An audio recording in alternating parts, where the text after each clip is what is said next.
fast and stupid slow. Now we're in stupid slow.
don't know what the whole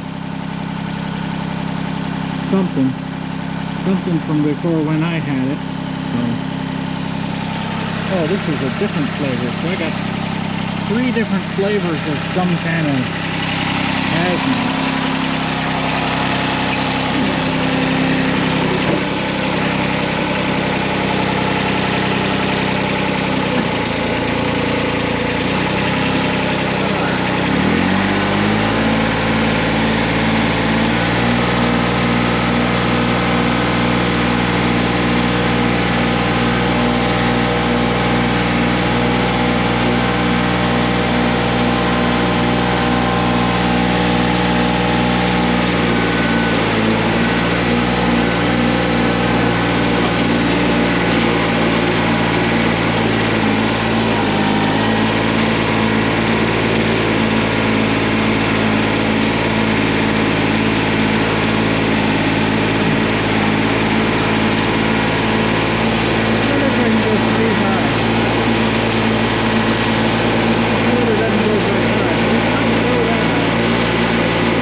Let's see here.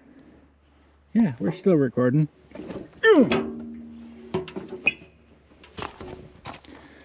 Yeah, where did I put that tape measure?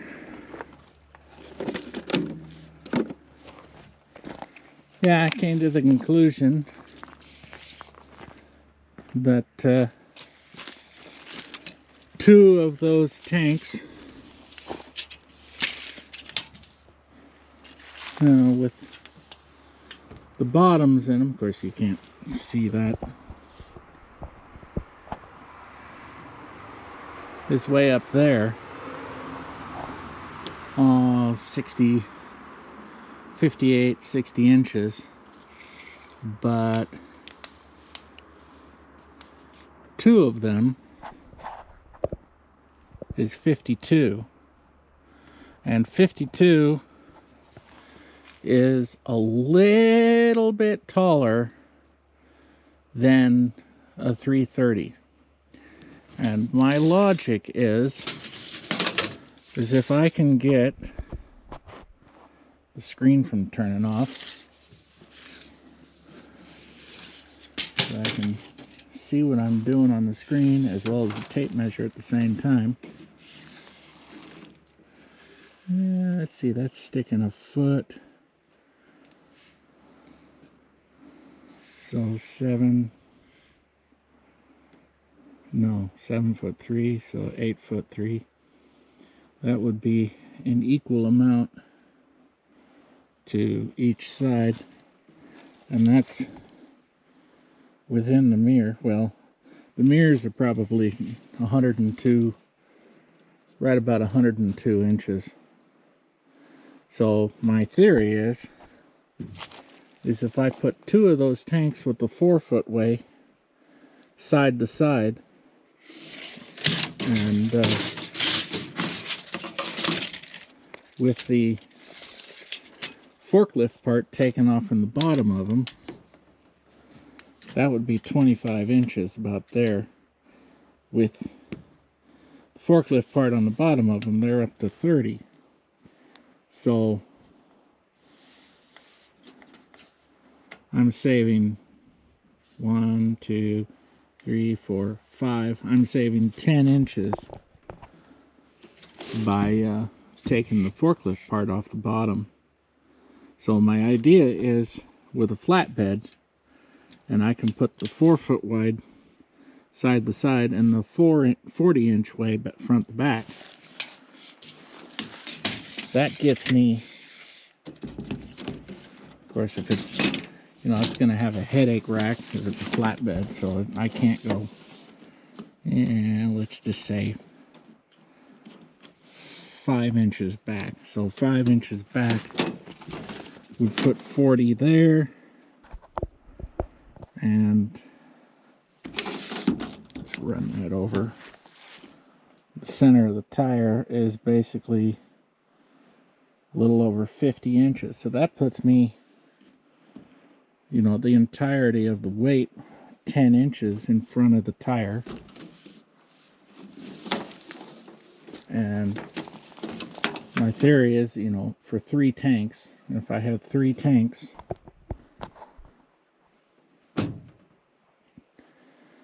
in theory I would get to somewhere on the way home.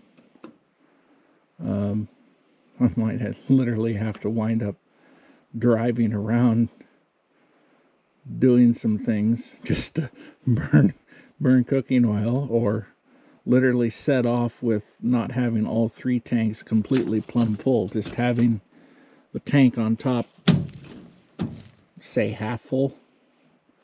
Because if, you know, if all 3 tanks are plumb full, just round it off at 135 times 3, that is well, 137.5 times 2 is the 275 gallon, because it's half, they're half of a 275. And then you add, well, 125 to, that would be 400, and then what, 411 and a half, or 410. Let's just call it 410 gallons. I can get really, really bad fuel economy and still be able to make a round trip drive across the country on 400 gallons of whatever, whether it be pump fuel or cooking oil or biodiesel. You know, you can go a fair distance on, well, shoot, even if you're getting 10 miles to the gallon, you're going to be able to go 4,000 miles. That's a pretty easy one to figure out. So basically, you know, if that's 40, so from that point, if I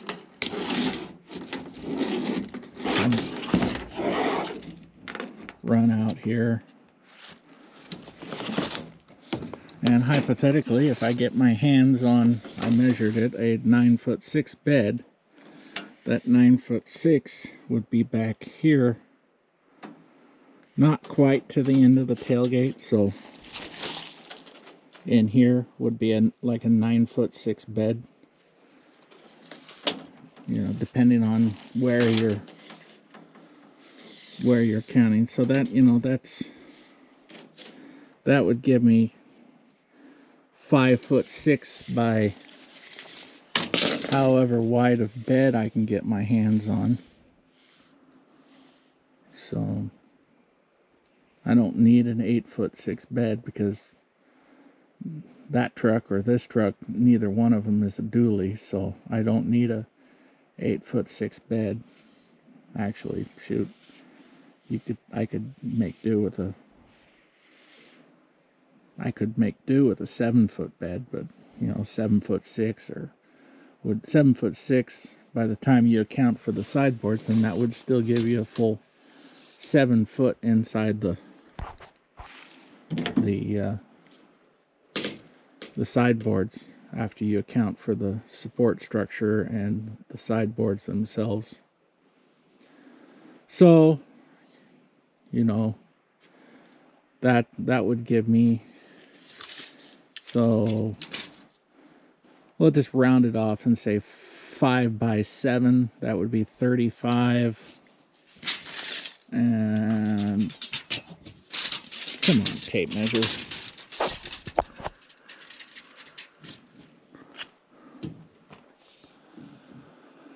Oh, 5 by 7 by 4 foot. So, okay, just continue the rounding off at 35 times 4, 70. Rounding it off, that would be 140 cubic feet of cargo space that I could have inside a box.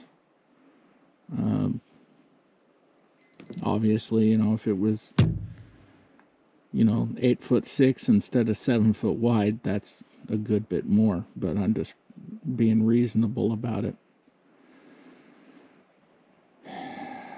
Still, probably having the 4-door cab with the back seat to crash on would be better than trying to sleep in the back. So anyway, just my shenanigans and me chit-chatting and listening to the cars drive by on the road.